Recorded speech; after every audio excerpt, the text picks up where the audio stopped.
Vi hedder Charlotte og Dorte, og vi er studiepræster på Frederiksberg.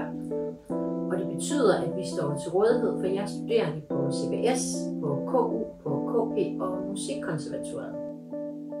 Som studiepræster så tilbyder vi gratis samtaler og sparring om alt det, som du er optaget af, eller bakser med, eller synes er svært.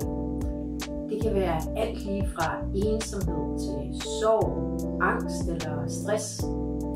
Det kan være identitet og seksualitet, kærestesorger eller problematikker og udfordringer i venskaber eller med familie. De fleste kender nok til følelsen af, at det er lettere at dele det, man bakser med nogen. Og så kan det også være rart at have en samtale med en udenforstående, en som man ikke kender på forhånd. Man får noget anderledes sparring. Det kan være rart, at det ikke er nødvendigvis ens veninder eller venner eller familie. Nogen, der ikke har noget med ens hverdag at gøre. Det er et tilbud, der gælder alle, uanset om du tror på noget eller om du slet ikke tror. Alle er velkomne. Samtalerne de er fortrolige, og selvfølgelig så har vi tavshedspligt.